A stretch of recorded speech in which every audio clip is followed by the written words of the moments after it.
셜록 홈즈 주홍색 연구 제1부 전 육군 군의관 존 H. 왓슨의 회상록에서 1. 셜록 홈즈 나는 1878년에 런던 대학에서 의사학위를 받고 육군 군의관이 되는 데 필요한 과정을 수료하기 위해 네틀리 병원으로 갔다.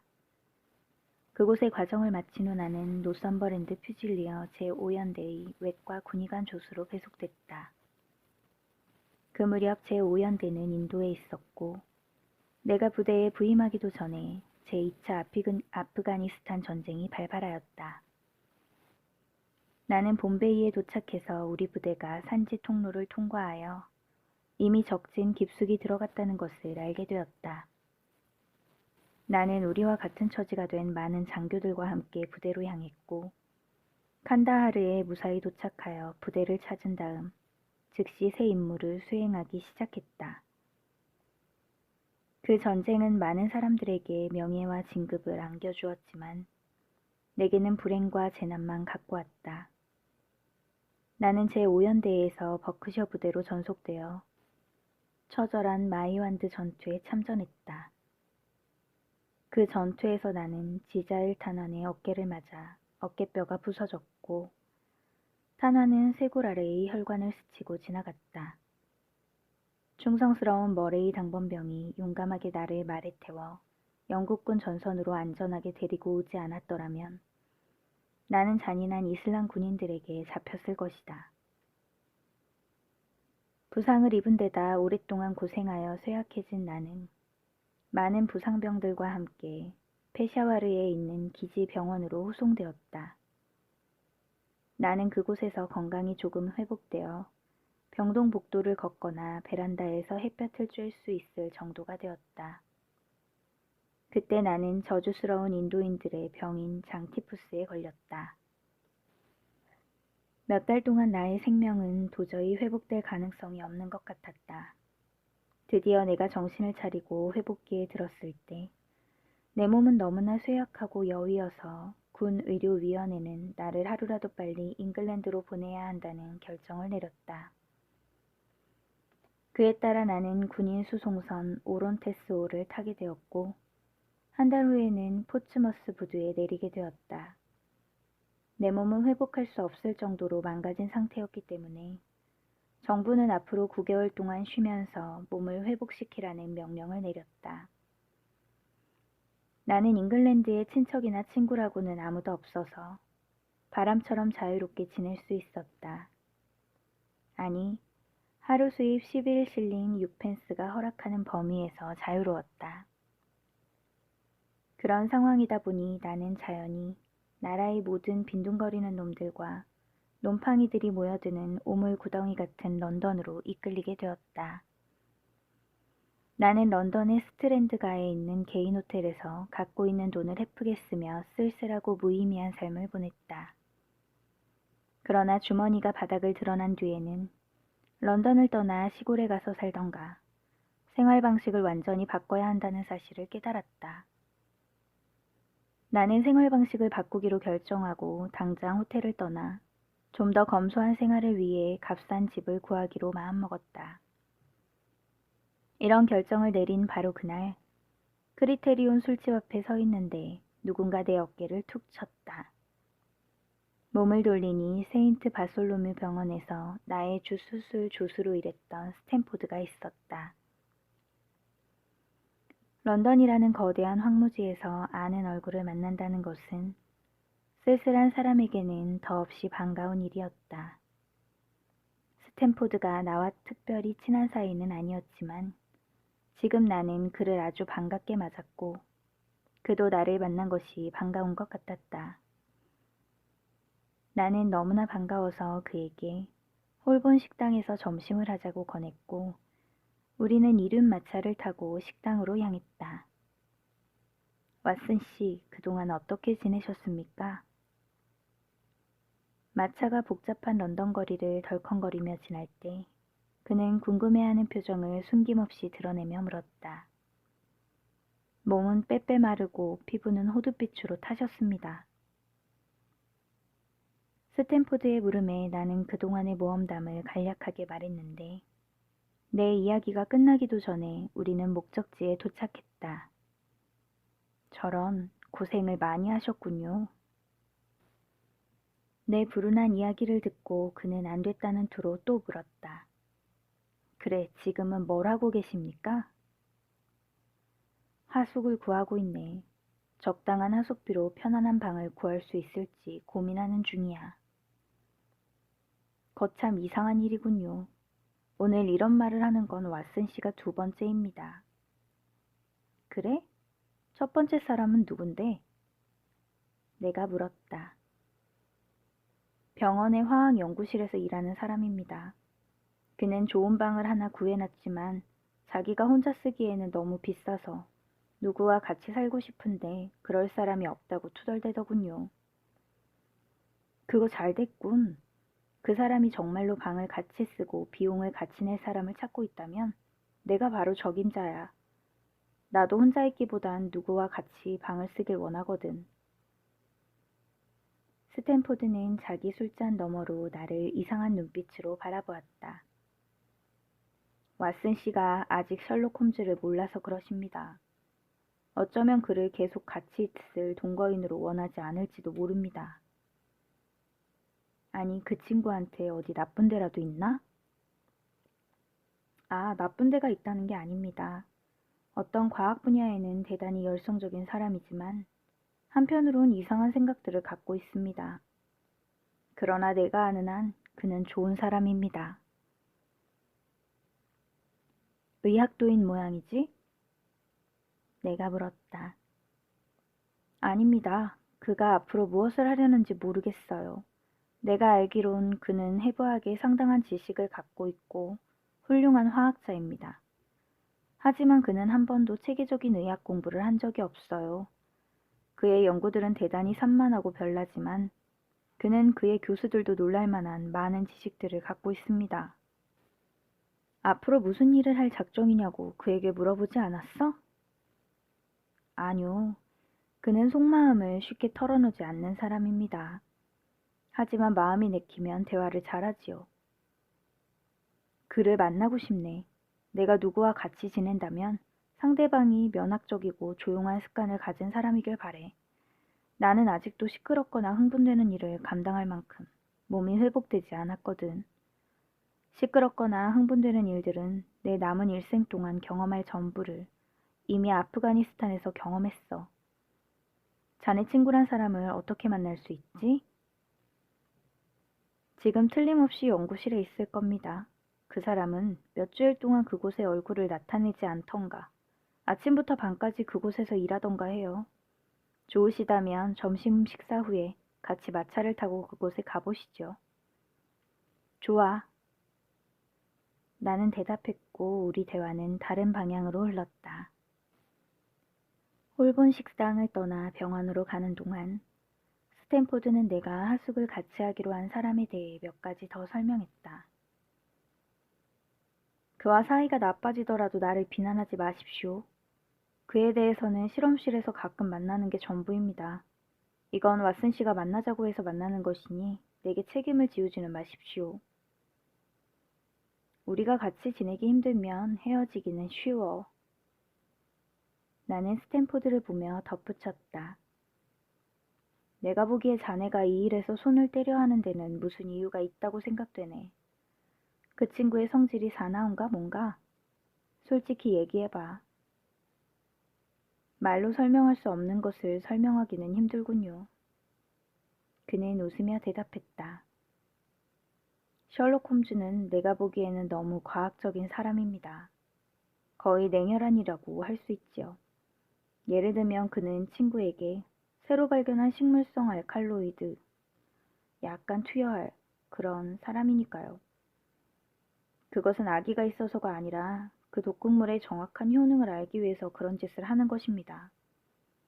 공평하게 말하자면 그는 자신에게도 기꺼이 그 약을 투약할 겁니다. 그리고 셜록 홈즈는 명확하고 정확한 지식에 대해서는 대단히 열성적인 사람으로 보입니다. 그거야 옳은 일이 아닌가. 그래요. 하지만 도가 지나칠 때도 있습니다. 해부실에서 시체를 막대기로 때리는 것은 기괴한 짓입니다. 시체를 막대기로 때리다니. 그렇습니다. 죽은 다음에 멍이 얼마나 드는지 알아보기 위해서라나요? 때리는 것을 내 두 눈으로 직접 봤습니다. 그런데도 자네는 그가 의학도가 아니라는 건가? 의학도는 아닙니다. 홈즈의 연구 목적이 무엇인지는 하늘만이 알 겁니다. 자, 다 왔습니다. 어떤 사람인지는 직접 만나보시는 것이 제 일이겠지요. 우리는 좁은 골목을 지나 작은 연문으로 들어섰다. 그 문은 어느 커다란 병원의 부속 건물로 통했다. 나는 그런 곳에 익숙해 있었기 때문에 살벌하게 느껴지는 검은 돌계단을 통해 회색 칠을 한 벽과 암갈색 문들이 있는 기다란 복도로 올라가는 데는 안내가 필요 없었다. 복도 끝 가까이 화학실험실로 통하는 낮은 아치가 있는 다른 복도가 있었다. 연구실은 훌륭한 곳으로 벽과 바닥에는 수많은 병들이 가지런히 또는 어수선하게 널려 있었다. 다리가 낮은 넓은 테이블들이 여기저기 있었고 그 위에는 증류기와 시험관 그리고 푸른 불꽃을 내뿜고 있는 작은 분젠 램프들이 잡다하게 놓여 있었다. 실내에는 한 사람이 있었는데 그는 안쪽에 있는 테이블에 몸을 구부리고 자기 일에 몰두하고 있었다. 그는 우리들의 발소리를 듣고 주위를 둘러보다가 즐거운 비명을 지르며 자리에서 일어섰다. 내가 발견했어. 드디어 찾았어. 그는 손에 시험관을 들고 우리 쪽으로 뛰어오며 스탠포드에게 고함쳤다. 헤모글로빈에 의해서만 침전되는 시약을 발견했어. 금강을 발견했더라도 그의 얼굴에 더 즐거운 표정이 떠오르지 않을 것이다. 왓슨 씨, 이분은 셜록 홈즈십니다. 스탠포드가 우리를 소개했다. 안녕하십니까? 홈즈는 그에게는 없을 것 같은 힘으로 내 손을 꽉 잡으며 친절하게 말했다. 아프가니스탄에 갔다 오셨군요. 어떻게 알았습니까? 나는 놀라서 물었다. 내 말에 신경 쓰지 마십시오. 홈즈는 웃으며 말했다. 그보다도 문제는 헤모글로빈입니다. 당신도 나의 발견을 의미심장하게 생각하겠죠? 화학적으로는 틀림없이 흥미롭지만 실용적인 면에서는 천만의 말씀.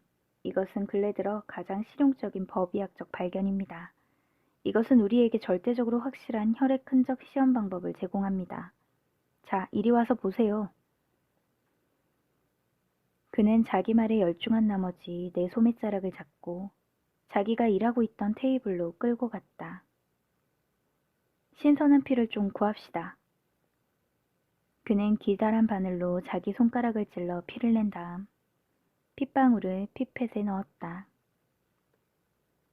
자, 이제 이 소량의 피에 물 1리터를 혼합하겠습니다. 그 혼합물이 순수한 물로 보이는군요. 물에 대한 피의 비율은 100만 분의 1이 넘지 않을 거요. 그러나 나는 그것으로부터 특성 반응을 얻을 수 있다는 것을 의심치 않습니다. 홈즈는 그 관에 흰 가루를 약간 섞은 다음 거기에 투명한 액체를 몇 방울 떨어뜨렸다. 즉시 그 내용물은 탁한 젓갈색을 띠었고 갈색으로 보이는 가루가 유리관의 밑바닥으로 침전됐다. 하하! 그는 새 장난감을 얻은 어린애처럼 기쁜 표정을 짓고 손뼉을 치며 소리쳤다. 이것을 어떻게 생각합니까? 대단히 미묘한 실험 같군요. 내가 말했다. 훌륭해, 훌륭해. 기존의 시험 방법은 다루기가 힘들었고 확실치 않았습니다. 혈구의 현미경 검사도 마찬가지입니다. 특히 현미경 검사는 피 얼룩이 몇 시간만 지나면 쓸모가 없어요. 그런데 이 방법은 피가 오래된 것이나 새 것이나 같은 반응을 보여요. 이 시험 방법을 전에 발견했더라면 지금 큰 소리치며 다니는 놈들 중에는 진작 죗값을 치르고 교도소에 갇혀있을 놈들이 수백 명은 될 겁니다. 그렇겠군요. 나는 중얼거렸다. 지금까지 범죄 사건들의 해결은 이런 점에 달려 있었어요. 어떤 사람은 사건이 일어나고 몇 달이 지난 다음에야 용의자로 지목됩니다. 그의 셔츠나 손수건, 옷 등을 검사하니 검붉은 얼룩들이 발견됐다고 합시다. 그 얼룩들은 핏자국일까, 흙자국일까, 녹물자국일까, 과즙자국일까, 아니면 뭘까? 그런 것이 많은 전문 수사관들을 난처하게 해왔는데 왜 그랬죠? 믿을 만한 시험 방법이 없었기 때문입니다. 이제 우리는 셜록 홈즈 시험 방법을 갖고 있으니 앞으로는 문제될 게 없어요. 말하는 동안 그의 눈은 반짝이고 있었고 자기 손을 가슴 위에 대고 그의 상상 속에서 손뼉치는 군중을 향해 인사하듯이 머리를 숙여 인사했다. 당신께 축하드려야겠소. 나는 그의 열의에 놀라서 말했다. 작년에 프랑크푸르트에서 폰 비숍 사건이 있었는데 이 시험 방법이 그때 있었더라면 그는 틀림없이 교수형에 처해졌을 거요. 그리고 브래드포스의 메이슨도, 흉악한 뮬러도, 몽펠리에의 르페브르도, 그리고 뉴올리언즈의 샘슨도 죗값을 치렀을 겁니다. 나는 이 방법이 중요한 역할을 했을 20여 개의 사건들을 기억하고 있습니다. 당신은 걸어다니는 범죄 달력 같으십니다. 스탠포드가 웃으며 말했다. 그런 것에 대한 신문을 내지 그래요. 신문 이름은 과거 사건에 대한 경찰 뉴스라고 하는 게 좋겠군요. 그러면 대단히 흥미로운 읽을거리가 될 거야. 셜록 홈즈는 작은 반창고 조각을 아까 손가락에 난 찔린 상처에 붙이며 말했다. 나는 독약에 손을 많이 적시니까 조심해야 해요. 그는 내 쪽으로 몸을 돌리고 웃으며 손을 내밀었다. 그의 손에는 반창고들이 더덕더덕 붙어 있었고 군데군데 독한 산이 묻어 피부가 변색되어 있었다. 실은 우리는 일이 있어 왔는데요. 스탠포드는 다리가 셋인 높은 의자에 앉으며 발로 다른 의자를 내 쪽으로 밀었다. 왓슨 씨는 하숙을 구하고 계십니다. 그런데 홈즈 씨도 방값을 함께 내고 같이 있을 사람을 찾는데 마땅한 사람을 찾지 못하겠다고 하시던 것이 생각나서 두 분을 만나게 하려고 모셔왔습니다. 홈즈는 그의 방을 나와 함께 쓴다는 사실이 반가운 것 같았다. 베이커가에 봐둔 스위트룸이 하나 있습니다. 우리 두 사람이 살기에는 아주 적당한 방입니다. 당신이 독한 담배 연기를 싫어하지 않았으면 좋겠군요. 나도 해군 담배를 항상 피웁니다. 나는 대답했다. 그럼 됐습니다. 나는 늘 화학약품들을 가까이 두고 가끔 실험을 하는데 그 점도 불쾌하지 않겠습니까? 불쾌할 것 없습니다. 그럼 보자. 그 밖에 내 결점이 뭐더라? 나는 가끔 울적해져서 며칠 동안 입을 열지 않을 때도 있는데 그럴 때는 내가 기분이 언짢아서 그런다고 생각하지 말게 바라오. 그냥 내버려두면 곧 괜찮아지니까. 이번에는 당신 차례인데 당신은 무엇을 고백할 겁니까? 나는 두 사람이 같이 살기 전에 서로의 결점들을 미리 아는 것이 좋다고 생각해요. 나는 그의 질문에 웃었다. 나는 불독 새끼를 키우고 있습니다. 그리고 신경이 몹시 약하고 몹시 몸이 피로하기 때문에 시끄러운 것은 질색입니다. 일어나는 시간이 대중 없고 대단히 게을러요. 내 몸이 성할 때는 다른 결함들도 있지만 지금은 주로 그 정도입니다. 시끄러운 것이 질색이라고 했는데 거기에 바이올린 연주도 포함됩니까? 그는 걱정스럽다는 듯이 물었다. 연주하는 사람에 따라 다르지요. 훌륭한 솜씨의 바이올린 소리는 듣기 좋지만 서투른 사람이 연주하면 아, 그럼 됐습니다. 홈즈는 명랑하게 웃으며 말했다. 그럼 문제는 해결됐다고 봐도 되겠군요. 방만 당신 마음에 든다면. 방은 언제 볼 수 있죠? 내일 정오에 역에서 만난 후 같이 가서 모든 것을 매듭 지읍시다. 좋습니다. 그럼 내일 12시 정각에 봅시다. 나는 그와 악수하며 말했다. 스탠포드와 나는 홈즈를 화학약품들 속에 남기고 내가 묵는 호텔을 향해 같이 걸었다. 그런데 말이야. 나는 갑자기 걸음을 멈추고 스탠포드를 향해 몸을 돌리며 물었다. 그는 내가 아프가니스탄에서 온 것을 어떻게 알았을까? 스탠포드는 수수께끼 같은 미소를 지었다. 그 점이 바로 그의 특성입니다. 많은 사람들이 그가 어떻게 무엇을 알아내는지 알고 싶어 하지요. 아, 미스터리란 말이지? 나는 두 손을 비비며 말했다. 이거 대단히 흥미를 끄는데? 홈즈를 만나게 해줘서 고맙네. 인류를 제대로 연구하려면 사람을 연구해야 한다는 말도 있잖나. 그렇다면 그를 연구해 보시죠. 스탠포드는 내게 작별 인사를 하며 말했다. 하지만 그는 풀기 어려운 문제가 될 겁니다. 내기를 해도 좋은데 당신이 그에 대해 알아내는 것보다 그가 당신에 대해 더 많은 것을 알아낼 겁니다. 그럼 안녕히. 잘 가게. 나는 스탠포드와 헤어진 후 서로 새로 사귄 홈즈에 대해 많은 흥미를 갖고 호텔을 향해 걸었다. 2. 추리학. 이튿날 나는 약속대로 연구실을 찾아가서 어제 홈즈가 말한 베이커가 221B 번지에 있는 방을 보러 갔다. 편안한 침실 2개와 기분 좋은 가구들이 있고 커다란 창이 2개 있어서 햇빛이 잘 들고 바람이 잘 통하는 커다란 거실이 있었다. 모든 것이 정말 마음에 들었고 경비를 우리 2사람이 분담하니 조건도 너무 알맞아 그 자리에서 즉시 계약을 하고 아파트를 차지하게 되었다. 나는 그날 저녁에 호텔에서 짐을 옮겼고 다음날 아침에 셜록 홈즈도 상자 서너 개와 커다란 가방들을 갖고 이사했다.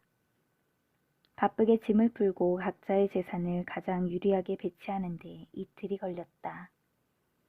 그 일이 끝나자 우리는 차차 생활의 틀을 잡고 새로운 환경에 적응하게 되었다.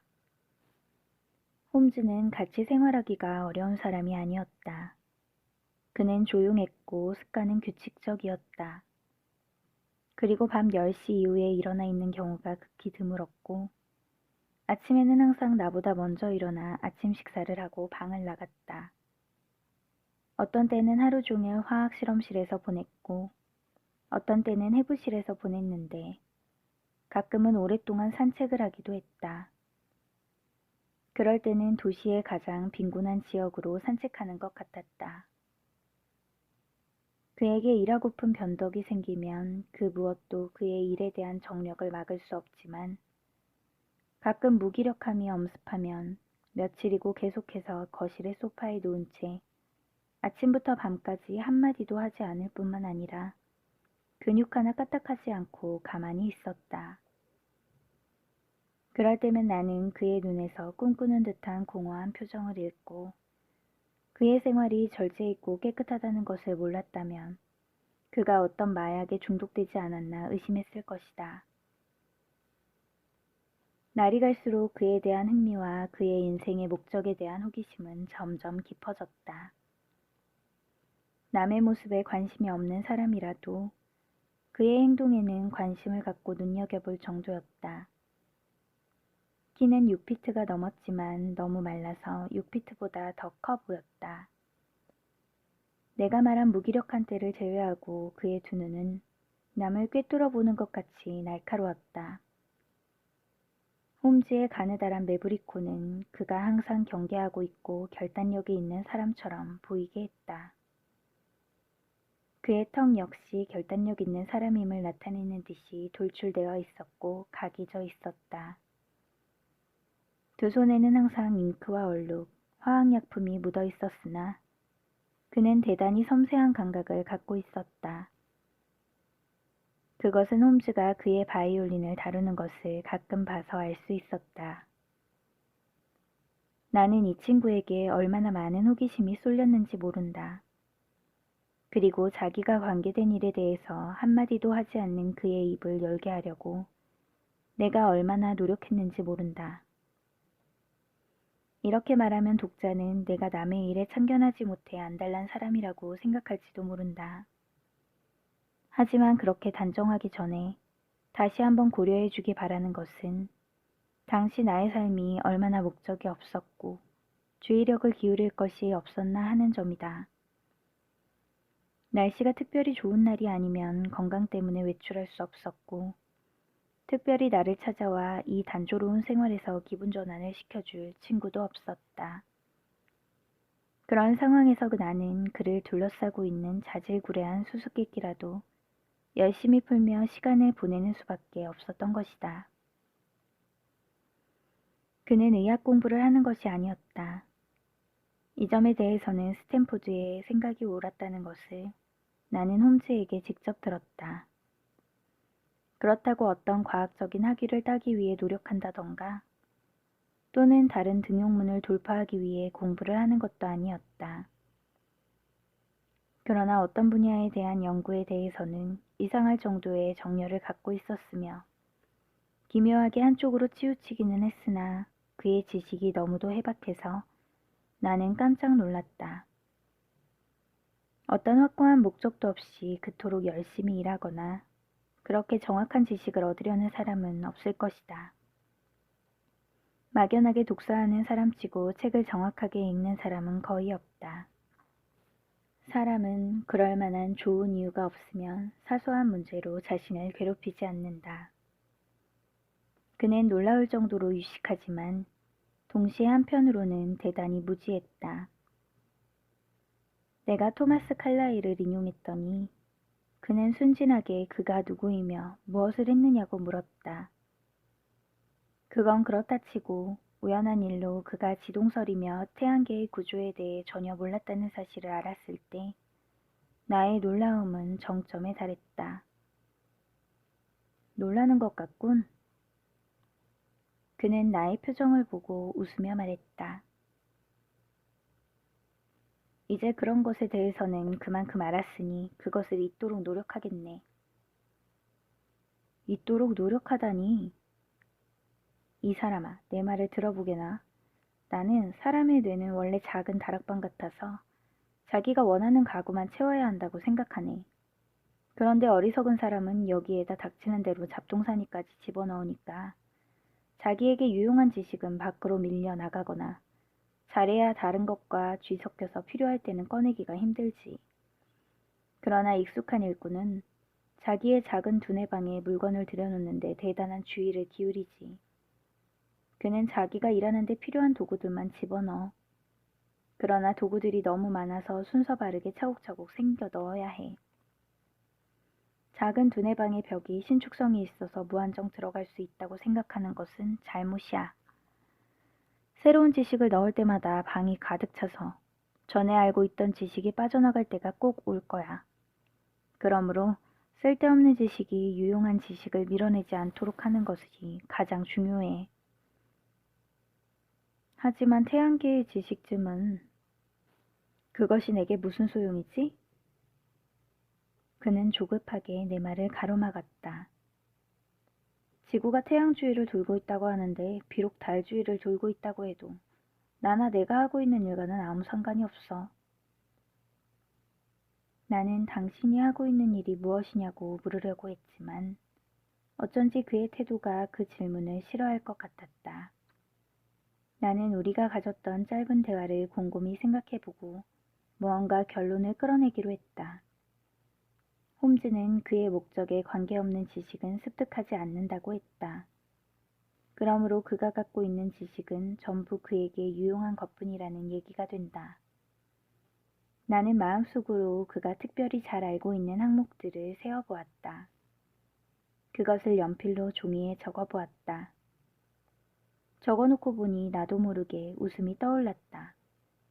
그 내용은 다음과 같았다. 셜록 홈즈의 특이점 1. 문학 지식 전혀 없음. 2. 철학 지식 전혀 없음. 3. 천문학 지식 전혀 없음. 4. 정치에 대한 지식 조금 있음. 5. 식물학 지식 일정하지 않음. 벨라도나 아편. 그 밖의 일반 동물에 대해서는 박식하지만 원예에 대해서는 전혀 모름. 6. 지질학 지식 실제적인 지식은 있으나 전체적으로는 한정되었음. 한눈에 여러 가지 토양을 식별할 수 있음. 산책한 뒤에 바지에 묻은 흙을 내게 보이며 그 색과 밀도를 보고 런던 시내 어느 곳에서 묻은 것인가를 지적한 일이 있음. 7. 화학 지식 많이 알고 있음. 8. 해부학 지식 정확하지만 조직적이 아님.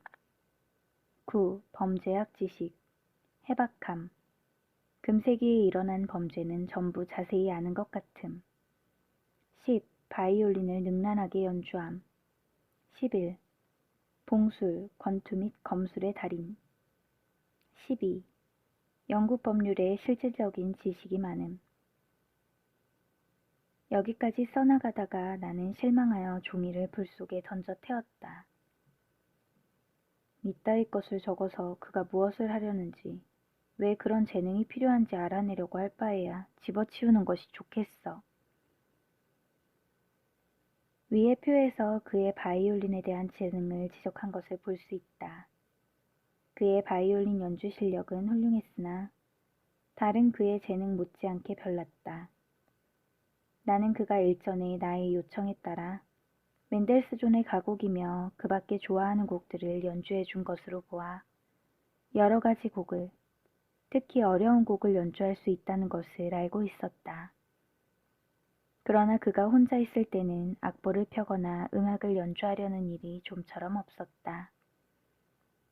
밤이면 안락의자에 기대어 눈을 감고 무릎 위에 옆으로 올려놓은 바이올린을 무심하게 켜기도 하였다. 어떤 때는 곡들이 낭랑하거나 우울했고, 어떤 때는 환상적이고 명랑했다. 이것들은 모두 그때그때 그의 생각들을 나타내는 것이 틀림없겠지만, 음악이 그의 생각에 도움을 주는지 아니면 다만 기분 전환을 위한 연주인지 판단할 수 없었다. 나의 인내심에 대한 작은 보상으로 그가 그런 연주를 끝내고 내가 좋아하는 곡들을 연속적으로 연주하지 않았더라면 나는 지겨운 곡들을 연주하는 데 항의했을 것이다. 같이 있게 된 지 일주일 동안은 한 사람도 찾아오지 않아 나는 홈즈도 나처럼 친구가 없는 줄 알았다. 그러나 곧 나는 그에게는 사회 여러 계층에 아는 사람이 많다는 사실을 알게 되었다. 그 중에는 혈색이 나쁜, 검은 눈에 쥐같이 생긴 작은 남자가 있었는데 홈즈는 그를 레스트레이드라며 나에게 소개했다. 그는 일주일에 서너 번 홈즈를 찾아왔다. 어느 날 아침에는 유행하는 옷차림을 한 젊은 여자가 찾아와서 30분이 넘게 있다 갔다. 같은 날 오후에는 머리가 희끗희끗한 행상인 모습의 유태인으로 보이는 초라한 사람이 방문했는데 그는 몹시 흥분해 있었고 또 뒤따라 단정치 못한 차림새의 중년의 부인이 찾아왔다. 또 어떤 때는 백발의 노신사가 홈즈와 인터뷰한 적도 있었고 우사한 제복을 입은 기차역의 수화물 운반 인부도 찾아왔다. 이런 정체를 알 수 없는 사람들이 찾아오면 홈즈는 거실을 사용해도 좋으냐고 물었고 나는 내 침실로 들어갔다. 이 일에 대해 홈즈는 내게 불편을 끼쳐서 미안하다고 사과했다. 그 사람들은 내 고객들이고 나는 이 거실을 영업장소로 써야 해서 그러네. 단도직입적으로 무슨 일 때문에 그러느냐고 물어볼 수 있는 기회였지만 난 그의 속마음을 털어놓으라고 강요하지 못했다. 그즈음 나는 그에게 어떤 깊은 사정이 있어서 말하기를 꺼린다고 생각했는데 얼마 안 가서 그가 자진해서 이 문제에 대해 말해왔으므로 나는 그런 생각을 버리게 되었다. 그날은 3월 4일이었고 날짜를 기억한 것은 그럴 만한 이유가 있기 때문이었다. 나는 보통 때보다 약간 일찍 일어났는데 홈즈는 아침 식사를 하는 중이었다. 하숙집 아주머니는 내가 늦게 일어나는 것을 알고 있어서 아침 식사와 커피를 준비해 놓지 않았다. 나는 괜한 성질을 내며 배를 울려 아침을 준비해달라고 퉁명스럽게 부탁했다.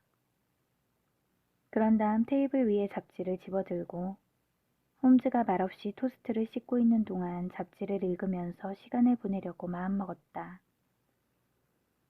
잡지에는 연필로 밑줄을 친 기사가 있어서 내 눈은 자연히 그 기사 쪽으로 갔다. 기사의 제목은 패기만만하게 생명의 책이었고 자기 앞에 전개되어 오는 것들을 정확하고 조직적으로 검토함으로써 관찰력이 예민한 사람이 얼마나 많은 것을 배울 수 있는가 설명하고 있었다. 나는 예민함과 불합리를 교묘하게 얼버무려 놓은 내용이라고 생각했다. 이론은 치밀하고 열성적이었지만 추리는 터무니없고 과장되어 보였다. 필자는 근육의 사소한 움직임이라든가 눈길의 움직임 같은 순간적인 표현으로도 사람의 속마음을 꿰뚫어 볼 수 있다고 주장했다. 그는 관찰과 분석에 익숙한 사람은 절대로 속일 수 없다고 주장했다. 그의 결론은 유클리드의 정리처럼 확실하다고 주장했다. 풋내기들은 그 결론에 놀라서 결론에 도달하기까지의 과정을 알기 전에는 필자를 마법사로 생각했을지도 모른다. 필자는 이렇게 논했다. 한 방울의 물에서 탐구자는 그것들을 보거나 듣지 않고도 태평양이나 나이아가라 폭포를 추측할 수 있다. 마찬가지로 인생은 하나의 커다란 사슬이므로 그 본성을 알려면 한 개의 고리를 알기만 하면 된다. 모든 다른 학문과 마찬가지로 추리 분석학도 오랫동안 끈기 있게 노력해야 결과를 얻을 수 있다. 그러나 인생은 그것을 완전하게 습득할 수 있을 만큼 길지 않다. 이 문제의 가장 어려운 점은 도덕적인 면과 정신적인 면이다. 탐구자는 그 방면으로 들어가기 전에 기초적인 문제부터 정복해야 한다. 우선 사람을 만나면 한눈에 그 사람의 경력과 직업을 알 수 있도록 연습을 해야 한다. 그런 연습은 철없는 짓으로 보일지 모르나 그렇게 함으로써 관찰력이 예민해지고 어디다 눈길을 보내야 하는지 무엇을 찾아야 하는지 알게 되는 것이다. 그의 손톱, 소매끝, 구두, 바지의 무릎, 굳은 살이 박힌 집게손가락과 엄지손가락, 그의 표정, 커프스, 이런 것 하나하나가 그의 직업을 명확히 나타낸다. 하물며 이런 것 전부를 종합하고도 그 사람의 직업을 알 수 없다는 것은 상상할 수 없다. 무슨 말도 안 되는 잠꼬대야. 나는 잡지를 테이블에 집어던지며 말했다. 이런 엉터리 글은 읽어본 적이 없어. 뭔데? 이 기사 말일세. 나는 아침 식사 자리에 앉아 계란 숟가락으로 잡지를 가리키며 말했다. 표를 해놓은 걸 보니 자네도 읽었겠군. 잘 썼다는 건 인정하지만 읽고 나니 화가 나는군. 이건 틀림없이 서재에 틀어박혀 그런 가설들을 전개한 안락의자에서 빈둥거리는 사람의 이론일 거야. 이 글을 쓴 사람을 지하철의 3등차에 밀어넣고 승객들의 직업을 일일이 맞추도록 하고 싶어. 만일 하겠다면 난 못 맞추는 쪽에 얼마든지 내기를 걸겠네. 그러면 자네는 돈만 날렸을 거야. 홈즈는 조용히 말했다. 그 기사는 내가 썼어. 자네가?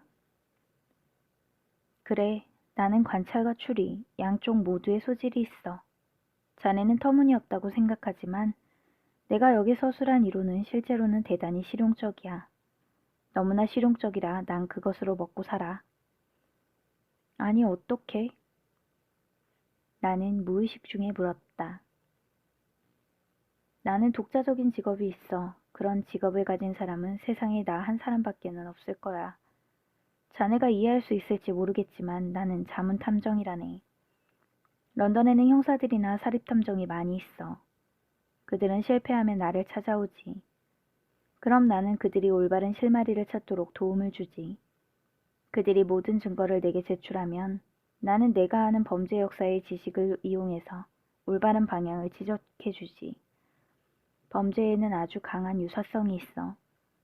1000가지의 범죄를 상세히 알고 있다면 1001번째의 범죄를 해결 못하는 것이 이상하지.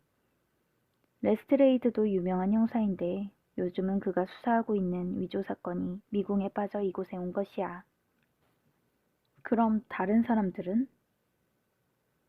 대부분은 개인 사무실에서 보낸 사람들이야. 그들은 모두 걱정거리가 있어서 도움을 청하러 왔어. 나는 그들의 얘기를 듣고 그들이 내 설명을 들은 다음 상담료를 내면 나는 그 돈을 챙기지. 그러나 모든 세부 사항을 직접 본 당사자들도 잘 모르는 일을 이 방에서 한 걸음도 나가지 않은 자네가 해결한다는 말인가? 물론이지. 그 점에 있어서는 나는 일종의 직관력을 갖고 있어. 가끔 복잡한 사건 의뢰도 있지만 그럴 때는 직접 뛰어다니면서 내 눈으로 봐야 해. 내게는 특수한 지식이 많아서 그것을 응용하면 문제는 놀랄 정도로 쉽게 풀려. 자네의 비웃음거리가 된 이 잡지의 출입범도 내가 실제적인 작업을 할 때는 대단히 귀중하게 쓰인다네. 관찰은 내게 있어서 제2의 천성이야. 우리가 처음 만났을 때 내가 자네더러 아프가니스탄에 갔다 왔다고 했더니 자네가 많이 놀란 일이 있지. 그건 보나마나 내가 아프가니스탄에서 왔다고 누가 얘기했겠지. 그렇지 않아. 나는 자네가 아프가니스탄에서 왔다고 확신했어. 오랜 습관으로 사색의 과정이 너무 빨리 달리게 되어 있어 중간 과정을 의식하지 않고 결론에 도달할 수 있었던 거야. 그러나 거기에도 사색의 과정은 있어. 그것을 설명하면 이런 것이야. 여기 군인 냄새가 나는 의사 같은 신사가 있다. 그렇다면 군의관이 틀림없다. 그의 얼굴은 검지만 본디 살갗이 검지 않다는 것은 손목의 흰 점으로 알 수 있다. 그렇다면 열대지방에서 근래에 돌아왔다. 얼굴이 수척한 것으로 보아 고생을 많이 했고 병을 앓았다. 그는 왼팔을 부상당했다. 왼팔을 부자연스럽게 뻣뻣이 들고 있는 것으로 알 수 있지. 영국군 군의관이 고생을 하고 팔에 부상을 당할 만한 열대지방은 어딜까? 물론 아프가니스탄이군. 이런 사고의 과정을 거치는 데는 1초도 안 걸렸네. 그래서 자네가 아프가니스탄에서 왔다고 했더니 자네는 놀랐어. 설명을 듣고 보니 간단하군. 나는 웃으며 말했다. 자네는 에드거 앨런 포의 뒤팽을 상기시키는군. 그런 인물이 소설 밖에 실제로 있다고는 생각지 못했어. 홈즈는 일어서서 파이프에 불을 붙였다. 자네는 칭찬할 셈으로 나를 뒤팽과 비교했겠지만 뒤팽은 나보다 훨씬 못해. 15분 동안 가만히 있다가 갑자기 적절한 말을 해서 친구의 사색을 중단시키는 것은 허세 부리는 일이고 천박한 짓이야. 그가 분석에 대한 천재성을 어느 정도 갖고 있다는 점은 틀림없지만 포가 생각하는 만큼 경이적인 인물은 아니지. 에밀 가보리오의 작품을 읽어봤나? 르콕은 탐정으로서 자네 생각에 흡족한가? 홈즈는 흥 하고 코웃음을 치며 화가 난 목소리로 말했다. 르콕은 형편없이 서투른 친구야. 배울 점이라곤 단 한 가지, 정력뿐이야. 그 책을 읽고 속이 뒤집어지더군. 문제는 신원이 밝혀지지 않은 죄수의 신원을 밝히는 일이었어. 나라면 24시간 안에 밝힐 수 있었을 텐데 르콕은 6달이나 걸렸어. 그 책은 차라리 탐정이 피해야 할 사항들을 가르치는 교과서로나 쓰는 게 좋겠어. 내가 존경하는 사람을 두 사람이나 이렇게 무례하게 공격하는 바람에 화가 난 나는 창가로 가서 번잡한 거리를 내려다보며 속으로 생각했다. 이 친구는 똑똑할지 모르나 자만심이 대단히 강하군. 요즘은 범죄도 범인도 없어. 홈즈는 투덜거렸다. 나 같은 직업에 두뇌가 있다는 게 무슨 소용인가? 나는 내 이름을 유명하게 만들 만한 두뇌를 갖고 있어. 과거나 지금이나 나만큼 범죄 수사에 대해 많은 연구를 했고 나만큼 재능을 갖고 태어난 사람도 없어. 그런데 그 결과는 어떻지? 내가 솜씨를 부리려 해도 그럴 만한 범죄가 없어. 기껏 있다고 해야 범죄 동기가 너무 뻔해서. 경찰청 형사들도 쉽게 꿰뚫어 볼 수 있는 서투른 범죄밖에 없다네. 나는 그의 오만한 말투에 화가 나서 화제를 바꾸는 게 좋겠다고 생각했다. 저 친구는 무엇을 찾고 있는 걸까? 나는 검소한 차림의 몸집이 큰 남자를 가리키며 말했다. 그는 길 건너에서 걱정스러운 표정으로 집집마다 번지를 살피며 천천히 걷고 있었다. 손에 커다란 푸른 봉투를 든 것으로 보아 틀림없이 편지를 전하려는 것이었다. 저 퇴역한 해병대 하사관 말인가? 홈즈가 말했다. 이런 허풍쟁이 같으니. 자신의 의도를 내가 확인할 수 없다는 것을 아니까 맘대로 짓거리고 있군. 나는 속으로 욕했다. 그 생각이 내 머리에서 떠나기도 전에 우리가 보고 있던 사람은 문에 있는 우리 집 번지를 보고 길을 급히 건너와섰다. 아래층에서 문을 놓고 하는 소리와 굵은 목소리가 들린 후 계단을 올라오는 육중한 발소리가 났다. 셜록 홈즈 씨에게 이것을 전달하러 왔습니다. 그는 방에 들어와서 홈즈에게 편지를 건네며 말했다. 나는 홈즈의 자만심을 고쳐줄 기회가 왔다고 생각했다. 아까 엉터리 소리를 짓거렸을 땐 이런 일이 생기리라고는 생각하지 못했을 거라는 생각이 들며 부드럽게 물었다. 실례지만 당신 직업이 뭡니까? 커미셔네어입니다. 제복은 지금 수선 중이고요. 그는 퉁명스럽게 말했고 나는 홈즈에게 약간 악의가 있는 눈길을 보내며 물었다. 전에는 무슨 일을 했습니까? 해병대 보병 부대 하사관이었습니다. 답장은 없으십니까? 그럼 물러가겠습니다. 그는 발 뒤꿈치를 소리내어 붙이고 거수경례를 한 다음 떠났다.